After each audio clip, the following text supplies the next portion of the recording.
So I Googled you. Right. Yeah, you come up first. Okay, really? Yeah, yeah. Cool. No, the There's Diplos. 2 Wikipedia pages for Diplos. There's like an actor or somebody named Diplo, but An actor. yeah, he's What's like he been in? Anything we would have seen? He's like a Puerto Rican comedian actually. But I think he's serious. I'm serious. But yeah, but I have a other Wikipedia page that you can check out for information. Yeah, well, that's actually where I got all my questions. Cool. You know, nothing more reliable. But Good. I did find in my Googling a recent, I think it was up in Vanity Fair. Right. This month, talking about your new book. Right. 128 beats per minute. Diplo's visual guide to music, culture, and everything in between. So. I think the Vanity Fair article was like a collection of photos that we chose for it.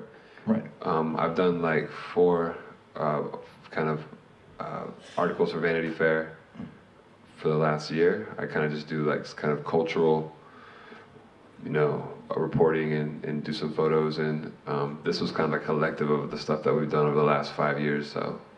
Right. And the one thing I found interesting is the cover of the book. Right. Which I seen a few times before. Well, you said it was actually shot here in Ibiza. It's in Ibiza. It's in that beach that's got the nice rocks you can jump off of with jellyfish everywhere. Yeah, and one thing you said in your little commentary was you weren't sure if you belonged here. Yeah, I think that when I took that picture, it was like 3 years ago. I think there's not many American DJs that come to Ibiza to perform.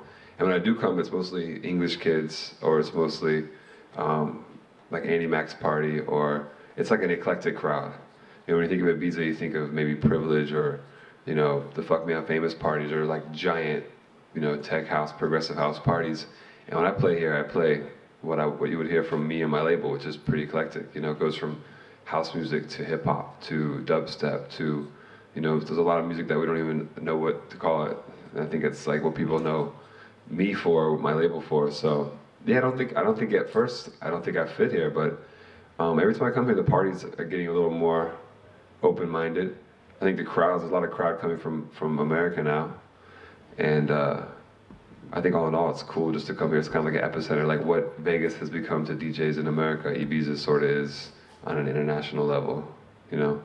Right, and that's interesting. You say that there's, you know, some of what you're playing doesn't even really have a name for it. Right. And that in a lot of ways that very much, I think, defines you as a DJ, and really separates you from any other DJs. Right. I mean, you know, Swedish House Mafia has the word house in it. Right. You know, there's famous trance DJs or techno DJs or hip hop DJs.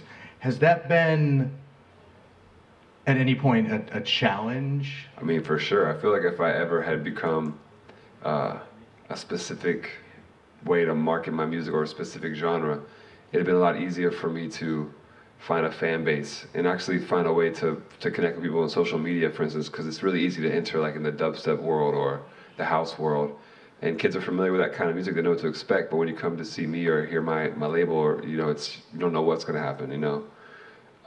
So I always feel like it's an uphill battle for sure if you're doing something that's not easily labeled, because kids like to you know, it's like when you look at Facebook, like on their pages, it's almost like they wear badges. Like when we were kids, we wear our band's badge. So it's very easy for kids to jump into a subculture. I think what our label does is a little more challenging for some people, but if you get into it, you know, what we release is we think is good music. So even for me, when I first started DJing in Europe, you know, or even when house music exploded in America, we had already been doing house music in Philadelphia and Baltimore and Chicago at a certain level. It wasn't like in the European style, but when it became huge, I was already real comfortable playing house music in my sets along with other records. So now it's like a lot of kids, when they jump into house music in America, that's all they know. They know house records. And so even my music is a departure for them at this point, which is unusual, because when I was one of the first guys that was playing, you know, house records and touring around along with like A-Track or Steve Aoki or, you know, these kids. So it's very interesting that now when it comes back around, I'm like sort of like the outsider of the house scene, you know. But that's cool, because what we do is it's a little more. I have a short attention span, so I'm always, you know, driven towards unusual music and new sounds. So. Right. And I know when you first were kind of starting to, you know, play outside of Philly, and I think maybe the first time I saw you would have been in LA in 2005, 2006. A Turntable Lab party? Was No, it Echoplex? No, it wasn't that party. It was before that, I think. Ass and Titties, that like juke party? It was like a strip club party, I think. No, it was the Conga Room. Conga Room. It was like a weird spot on. Was it with Frankie Chan? Party? Anyway, whatever. Could have been, yeah. But what that is, you were playing the house music at the time before house had kind of its current meaning. I mean, you were playing some old house records, like Cashmere and stuff like that. Is that? Do you feel that music has any resonance with the kids now who are into house music? Not in America. In Europe, you mean like kids here, they know house records and they know their history with house music. In America, it's brand new. The classics don't resonate at all. But for me, when I first started to play house records, I was a hip hop DJ. I was always a hip hop DJ. House music I got into because of like black clubs in Philadelphia and Baltimore were playing kind of Baltimore club, which is sort of like broken house music. You know, you have people like Charisma who comes to Ibiza now. He's sort of that style, but it was, you know, things like Cashmere records or Chicago house records kind of broken with samples, with hip hop samples. So that was like my easy way, like a kind of house music for dummies in a way, for hip hop kids, so I can play house records for hip hop kids in this way. But the actual classics, you know, the kids don't really know them in America like they do here in Europe. You know, sometimes, like even when you play like a Justice record in America, it seems like from the first album, it just seems like it goes over people's heads. And I was on a tour with Justice just 3 years ago for their first, and they were on a bus tour in America. And at the time, I was the opening DJ. At the time, I was like, wow, this is crazy. We're DJs and we're touring on a bus. It's insane. Like it almost had never been done before. It was like 3.5 years ago, 4 years ago. And now everybody's on a bus in America, and the venues are double the size of what we did in that tour. So that was only been 3 years ago. So it just does seem very, very strange how quickly it happened and how the wave hit the kids so much. And there's not really a history lesson for a lot of the kids about what the music comes from or what, you know, where the styles diverge. Do you feel any obligation as a DJ or as a label owner, as a, you know, kind of trendsetter? Sorry, I hate that term, but to do some educating? When I DJ, I mean, I think a DJ's job mostly isn't to just educate people about music. I mean, when people come see me play, they might be like, oh, I learned about this style of music, or you know, our radio shows are more eclectic than my sets. You know, when I play in Vegas, I play on a Monday night. We have a party called Mad Decent Mondays, which I play what you would hear on my radio show on Sirius XM or even on BBC. But on the Saturday nights or the Friday nights, it's more house oriented. So you're gonna hear like a lot of current house records with a little bit of my style. So that's a Vegas style. When I'm playing a party, you know, in a basement somewhere in Detroit or wherever, Philadelphia, you're gonna hear my demos I just made or whatever it is. That's kind of my style, to play everything across the board. You know, but to educate people, I mean, as a DJ, people pay to go have a good time. And so a DJ controls the environment. And so if you're gonna play all, you know, random stuff and explain people, that's not really what a party's about. But if you want to dig into my radio shows, like my SoundCloud page or whatever, you can always find like, sort of like, I even done documentary type of mixes where I went to New Orleans or Baltimore, Chicago, and interviewed people and played some of the classic records. But when it comes to creating an environment, I don't think that's really the place to do that. But that's good that you're doing it somewhere. Yeah, you have to do it. I mean, I think that if you listen to, I'm already probably the most challenging DJ to go listen to in a club anyway, so you're gonna have to learn, you know, have an open mind at all. But I definitely throw things in there that make people go, yeah, what's that, you know? But if I just dropped, you know, like Aphex Twin Window Licker in the middle of a set right now, people would just probably stop dancing and wonder what this weird stuff sounds, you know, is. Or as Skrillex's Facebook post showed a couple months ago, they'll just be waiting for the drop. Yeah, they would be waiting for the drop, and there wouldn't be one, you know? I get really envious, you know. Once I DJ'd in Berlin with Renaissance Man, was some of my favorite DJs. Some of my favorite labels are really more the deeper labels like Made to Play or, you know, even Radio Slave's label. Like people, I get really jealous when these guys can play records for so long, and the vibe is as crazy as when I'm mixing a record every 30 seconds, you know, and I'm like sweating, and I'm like, Renaissance Man came on after me, and I'm like, okay guys, I want to see what you guys can do. And they just, in 10 minutes, the whole crowd was doubled, you know, the energy of what I had. So I get jealous when people can do that, but that's just not my style, you know. But I appreciate all kinds of music, you know, so I can kind of meander between the different genres. And do you think your style particularly works better for, say, an American audience, and maybe that's part of why it has that I have no idea. You know, I have a really good. We just played like I have another project called Major Lazer. We just played a show in London at Shepherd's Bush Empire, and that might be one of our greatest crowds there in England. So sometimes that project translates to places like Canada, Australia, especially in America, and even in Europe. I can see like our younger kids are into, you know, more eclectic parties. There's a party in Madrid that's called Zombie Kids. That's probably the biggest party, most popular party in Spain as far as like the underground. That's every Wednesday, and they bring in like 3,000 kids, and they play. They don't even mix records. It's just like a rock record, a dubstep record, a house record, and it's almost like a kind of like the kids. It's almost like Backlash to like the minimal techno scene that had been in Spain for so long. So there's definitely a younger crowd that's anticipating new music. But everywhere I go, I'm surprised that there's more kids. You know, to be honest, at the parties, and they're more excited. They're smarter, and they're more open-minded, which is what I appreciate. Now, speaking about, like, I guess, Backlash. Right. Obviously, America is on this huge crest right now. I'm sure every single panel, it's right. Come up all week. What is your take on the current, say, sustainability of what's going on in America right now? For sure, America, as far as the dance music scene is concerned, you know, things come in waves, and you know, an artist can go from nobody knowing who they are to headlining, you know, a festival within a year. I mean, I remember like Skrillex is a good friend of mine, and I remember he actually told me last year's Ultra Festival they didn't book him, and he was like, I really want to play. I'll play for free. Let me just play. They had him on a side stage, and this year he was on the headline stage. You know, and that's in 1 year, 1 year's time, and you know. There's other artists that just kind of come out there with a record that has a lot of YouTube views or creates a buzz that can hold on for a while. But kids, they move on so quickly in America. I've noticed that.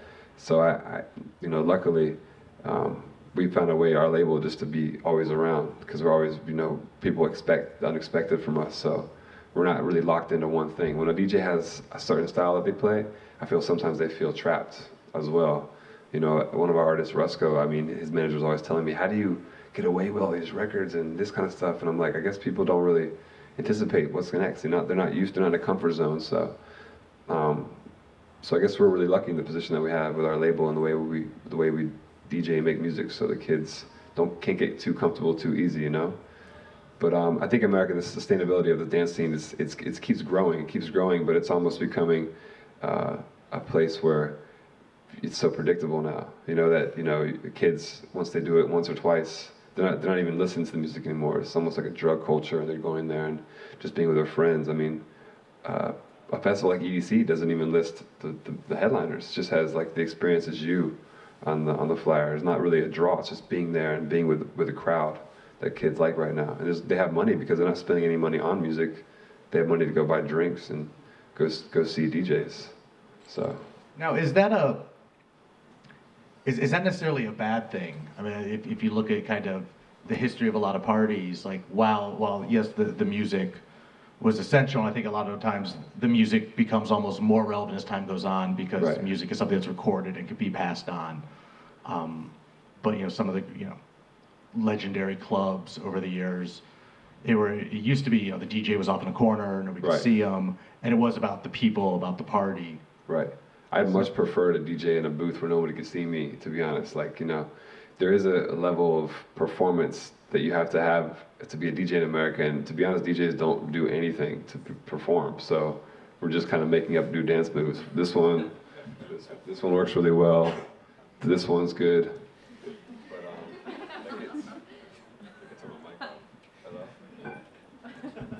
But yeah, those moves get pretty old pretty soon. But for me, I think that whatever draws kids into music, whatever draws kids into hearing new music is exciting to me, you know. So once they're there, I hope that they can continue to learn and, you know, promote new music. So whatever gets them there is cool.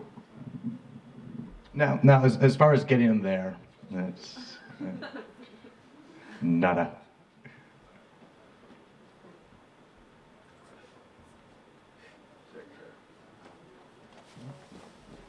Oh, we can share.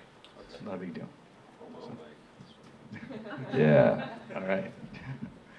Speaking of getting people there, one thing that I think, I don't want to say you're known for, but you were a very early adapter, another terrible term, on Twitter. Right. And one of the first kind of DJs to really, you know, utilize it. Utilize makes it sound very mercenary, right, yeah. but to really embrace it. Was it something that you simply found suited you and something you were comfortable with, or was it something that you were like? I think that it was just something really funny to use.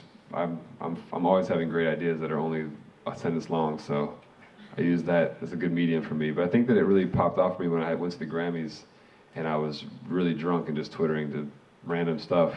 All these entertainment magazines and stuff picked up my Twitter feed and started promoting it, and then it kind of exploded there. And now it's to the point where I have to stop drinking and twittering because I'm always saying things that get me in trouble, but it's not really a place. I mean, I think people like my Twitter feed because it's not just constantly promoting my releases or my parties. It's actually my life a little bit, and it's a little more insightful. So, what's the one tweet you would, if you could detweet? I just something. They're all detweeted already. There's a lot of them I've gotten in trouble for, but definitely you just want to be careful when you just talk about artists and stuff like that. Sometimes I just speak my mind, and you know, you should have a respect for everybody because it's a public forum. So right. I've kind of scaled back on my rants on people. And what about other online platforms? I know you've been involved in a few, and I wonder if there's anything else out there that's you're finding interesting right now. You know, Facebook has become a place where there's a music page now, like you had in MySpace. MySpace was crazy for music pages. I mean, I think I was working with MIA at the time. Our MySpace pages had blown up, and we actually reached our artists that way. Facebook doesn't have the same kind of reaction with fans, which is kind of sad to me because it's just sort of like a place where I'm not really sure what Facebook is useful for. It's kind of a place to put flyers up and pictures of your parties, but SoundCloud is one site that I use more than anybody. I think other DJs, I put my shows up there. I stream all my new remixes, and if I produce something like Marina the Diamonds record, for instance, I'll put it up there so people can hear it. That are my fans, that might not be her fans, and has a link to her to buy the song or whatever. And it's just a cool place. It has everything from my radio shows to things I've produced to just demos I've done, or you know, small little snippets I might have made. You know, I think it's a cool place where people can just kind of go there and actually search. It's a cool, you can just bounce off of things. There's no ads everywhere, and there's no steering you in one direction. I mean, we have a new label at a sub label at our Mad Decent label. It's called the Jeffries. It's all free records, and I think half the artists from there are just from SoundCloud, that they send us records, or I find them from one to the other. And there's such a great amount of good music on SoundCloud, you know, and it's everything. And these kids are so young, and their music is getting so much crazier and more unusual that it's a cool environment for them to communicate with each other, and influence is happening right away. You know, you have kids from Brazil and kids from Poland and kids from Australia. They're all just friends on SoundCloud, and it's all about the music. It's not about their photos or their parties or their followers. It's just about they're excited to hear each other's music, you know, which is really cool. Right. That kind of brings it back to the days of like white labels or something. You don't necessarily know where it's coming from, or you just have a name. And it feels like the days when I first found the internet, and I was on like chat rooms about hip hop or whatever back in those days, and it's kids that kind of like make their own little collectives on SoundCloud, and it's cool how they react to each other and get influenced by each other, and it's a really exciting.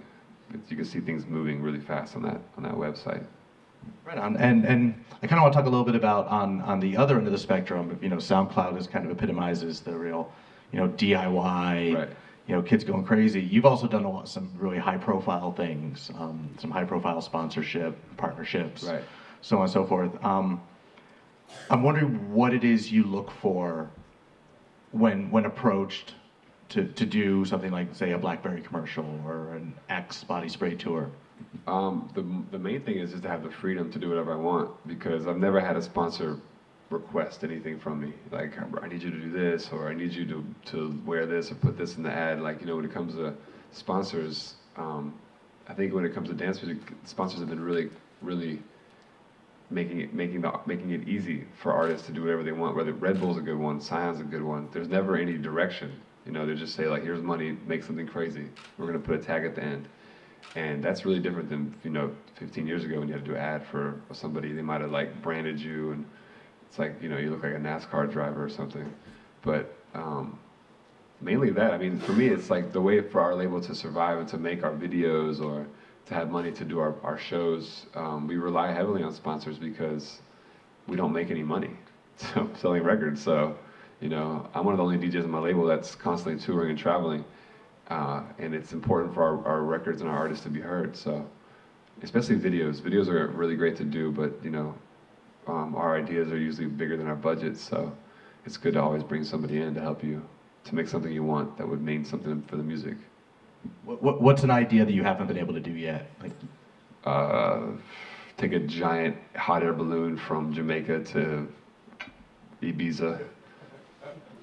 That'd probably be easier than some of the flights people took to get here. Yeah, that was like, I wish I could have done that yesterday, but I don't know, if I can just get into ideas. There's always things I want to do, you know, videos I want to shoot, and it's all about a matter of time and finding the right partners, but music is exciting for people, and the demographic of especially dance music is so big, and it's the perfect demographic for brands and sponsors that it's easy for them to have access to these kids, but they're so competitive too. None of them are actually pushing crazy demands on the artist, so it's a great time to just go and put your ideas out there, you know.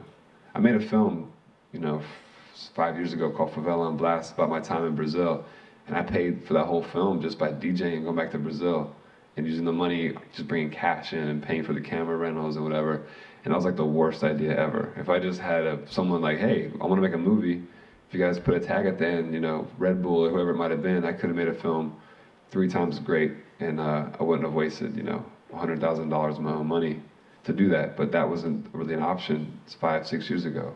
There wasn't people that were interested in investing in artists like me, which is cool. Do you ever feel though, like when you're getting, you know, kind of these, you know, substantial checks, do you ever wonder, do you feel, you know, maybe, you know, an obligation to these, you know, these brands, these marketers, these, you know, like, and ask yourself, is this really working for them? Are the kids even paying attention? No. that's definitely their job.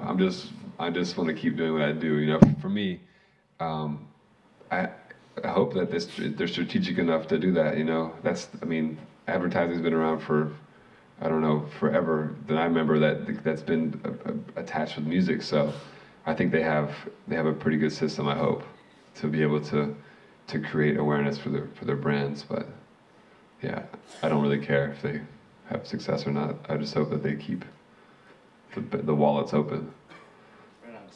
So I know you just finished, you just came from Jamaica. You were doing a video. Yeah, video shoot there. And before that, you just finished Snoop's record? Well, I flew from Las Vegas I went to LA to see the Clippers game, which they lost, and then I went to Jamaica, and then I shot the video there. Meanwhile, I did stop in the studio in LA and did some mixes, but the Snoop Dogg record we're in the middle of just kind of final comping of the vocals and redoing vocals, but I haven't been there. I'm just kind of going back and forth with our mixer. But and in Jamaica we shot a video, and then I'm here tonight to play with you guys, and then to Lazer tomorrow for a show in Switzerland. So I'm wondering, you know, beyond the duality of kind of, you know, big shows, basement shows, big sponsors, free MP3s. Another area you move in between a lot of is working with these very big name artists, and working with these very small artists, where I would imagine the process might be significantly different in the studios. And the studios definitely will be different. Some of the artists might be different. There might be different levels around an artist, but for me, the attitude never changes for me. Whether it's a young artist, a new artist, like my cousin, or if it's Usher or Beyonce, whoever it is, the way to make music's never changed for me. It's always started with an idea, a concept, and then, you know, working on having the artist excited to complete a record. But I'm just really lucky that I can bounce between these small things and to big things and try to keep my own sound. That's the most important thing for me. Right. And do you find that by working with all these various artists, does your sound gain something every time you work with a new artist? Or are you kind of a sponge, bringing things in that you then take to the next artist, or maybe your next solo EP? Or... I think a producer's job is just to make an artist great. You know, when you work with them, or make a great song, or bring the best out of an artist. So that's my main job. It's hard. It's, you know, when I'm doing my own solo stuff, it's very, you know, something like Express Yourself is the record I did. It's like a New Orleans bounce record that I just had to make something like that because it was so far away from these giant house records that you were hearing at the festivals. And I wanted to make a festival-sounding record like that. You know, that's like me just really going on a tangent. I could never explain that to an artist. I want to do a record like that. But with some of the bigger artists, I think they bring me into the studio, first of all, to have something that's unexpected, just like you would think of one of my sets or my label or whatever you might expect from me, is they want something new, really fresh. You know, they don't want to hear, like if when Usher brought Swedish House Mafia in the studio, they were going to do, you know, house records. They did a great record together called Numb.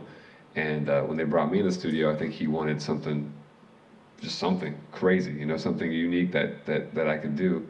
And he gave me the freedom to do that, you know, which I really respect, because a lot of artists, when they want to be interesting, they want to have something that's cutting edge, but they're afraid to take that step.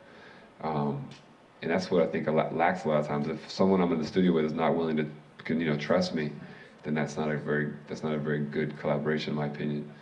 But I've always been kind of challenging and pushing the boundaries of who I'm working with, like what we can do with an artist. So, you know, that's my goal, is to just always do something different. If I'm making the same records everybody else is making, I can't really do that. It's so boring. I wouldn't be able to finish the record, you know.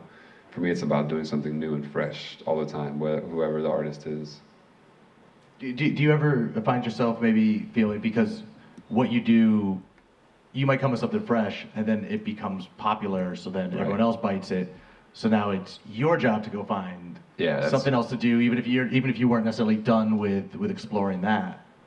I think a lot of times that seems to be our curse for what we do, especially for Major Lazer. Every time we put a record out, it seems like 3 years later it's redone, or it's something that sound is, people acclimated to the sound, which is cool. I mean, with Beyonce, we got exposure from that record a bit later, and now we have a record. Cheryl Cole reused one of our first records now on her new album, and then we're constantly getting hit up for, you know, samples and licenses for stuff we've done 4 or 5 years ago. So now when I put the new record, I'm like, dang, how long is it going to take for people to be into this? I mean, I think that what we do is always a little bit challenging. But I hope that at one point we could kind of be at the same level as what the mainstream is into, but still do something fresh. But that's not my concern. I just want to make things that sound interesting, that is always sort of progressive. But it is annoying because we have to work twice as hard to do that, you know? So, and does it always come from the bottom up, like finding the real crazy underground stuff and bring it up, or is there stuff that's happening in pop and, you know, kind of the mainstream that's fresh to your ears because you're spending so much time, you know, digging down deep? I think there's a lot of fresh stuff in the mainstream. Maybe not in the dance mainstream, but things in like the indie scene, or, you know, the rock scene is very fresh. There's this guy's name, Tribal Monterrey from Mexico, that are probably one of the biggest touring acts in America. Nobody knows who they are. They're Mexican kids that make a sort of tribal techno music, and they play for 5,000 to 6,000 people in markets like Kansas and in Arkansas, and you've never heard of them because they're playing just for like Mexican kids. It's a huge demographic in America, and they give me a record for Shakira. They're like, we need to put this in. It sounds like it's like a hit, bona fide hit, and I've given it to you know, their management and said, look, this is something, if you do this will be a big deal for you, and it'll be great, but it's hard to convince them that this is a good choice, you know, because they don't see artists like these kids, these Mexican kids don't have that projection that some of the bigger techno and dance artists have. So there's some interesting things, you know, even what Skrillex is doing, you know, on that level where he was playing for these giant audiences, and, you know, he wasn't getting booked in these festivals, or wasn't getting, you know, written about in some of the press. He just did it his own way. I mean, the the audience for dance music and electronic music is so huge now in America that you can actually just come up from that, and nobody in the mainstream of the radio has to play you or know who you are. You can just do it just strictly for your audiences and your touring schedule. Right, and that's been happening for a minute. I remember being shocked about maybe 10, 12 years ago when nobody was making drum and bass anymore, and nobody cared about drum and bass. Right. And I came to find out this, friend of my little brother's, whose brother was in a fraternity in Chicago. All they listened to was drum and bass. Right. The fraternity in like 2003. Well, drum and bass is strange. My friend is a guy named Net Sky who's from Belgium. He tours in America right now, and when they bill him on the flyer, it says fast dubstep, because the kids don't really know what it is. So there's definitely a young crowd they're just everything's kind of like, it's like resetting everything. And some of the music that comes out, it's not that exciting to me, but I feel like if music's good, it ends up being that level. Once you wash away the buzz and all of the smoke and mirrors, I hope that good music is there. That's why I'm still doing this. That's why I'm still interested in making music. But there are a lot of smoke and mirrors in America, especially, where things are coming from. But yeah, the underground is ruling right now in America for sure. And there's still cool things major artists are doing. There's still records that are coming out that make me scratch my head. Kanye West, for instance, is somebody who's always doing something I don't understand where he's coming from. But there's still artists that take chances and can make big records. So that's very cool. Do you think you've made the biggest record that's in you, or do you think? I don't know, man. I thought I'd made the biggest record when I made the first MIA album. I thought that's crazy, that we're gonna tour Brazil, or we're gonna be doing like we did like TV radio shows back then. I just still haven't had time to sit back and look at the body of work I've done. But I hope we keep making big records as long as I stay relevant and stay excited. Once I get comfortable is when you start sounding a bit like you've done your best work, But I'm still excited about music. That's what really matters, is that you keep excited about it and making stuff. And as long as people are paying attention to the work I do, it's worth it. And how do you stay excited? Just drugs. And I just it's hard when you're traveling a lot, but I just think you just have to. I listen to music a lot, Like I just buy random music and I listen to music, and I'm influenced all the time, or seeing people DJ, and I'm like, whoa, it's just I'm so excited about things. I'm just like a sponge, always kind of absorbing everything. Who was the last DJ that kind of spun you around? Let me think. There's this kid Rusty in Hudson Mohawk, that kind of scene from Glasgow. They're doing some really cool stuff, and they're actually producing stuff for Kanye and some of these bigger rappers. They're doing this kind of instrumental hip hop style of music that's really exciting. There's a lot of young kids in America that are just taking chances, People like Porter Robinson, he puts like 50 records in 20 minutes. Skrillex still, he takes a lot of chances. He plays a lot of new music, which is really cool when he's headlining a festival set. He plays some of our records that are coming out on our label for free. So it's a lot. I like the young kids have a different attitude than a lot of the older DJs. So it's very cool to see people playing new music and things that they don't know what's going to happen when they play these records. That's a cool attitude. That's always my attitude. I'm not afraid to make people leave the audience, Maybe twice in one night. It's kind of, I'm afraid of that, but that's what people remember me for, is to try to take chances when I DJ, for sure. Do you feel you have more confidence to do that now because people are, buying a ticket to see Diplo? I mean, I think that I still get nervous, but at this point, I just don't care. Like, if they're gonna come see me play, if I totally suck, at least they'll still remember me a little more than if I was just average. If everybody's like, that's the worst DJ ever, I'd rather be that than just be another DJ at a party. So, cool. Not really, but. So we only have about 3 minutes left. I don't know if anyone in the audience had any questions. We did a good job. We covered absolutely everything. All right. Good job. How are you guys doing? All right. So I think it's a little late in the day. Everything's running behind. Who's ready for dinner, or at least a beer? Yeah. Oh, there's a hand. There we go. So, cool. Well, so what is where do you go from here? What's the next step tomorrow, next year, 10 years? Well, the immediate future is just we have a new major Lazer record coming out, and that's a big deal for me. And we've won 2 albums. One's with Snoop Dogg, and one is with myself, and some records with Major Lazer, no doubt. But touring that record and making this show for that is very exciting. We're working all the way to London, the Carnival again, the Olympics, and the next year is just hopefully producing more records. There's a lot of records coming out that I've done sessions for, and just hopefully keeping Mad Decent alive and having people, you know, hear new music through the label. So that's cool.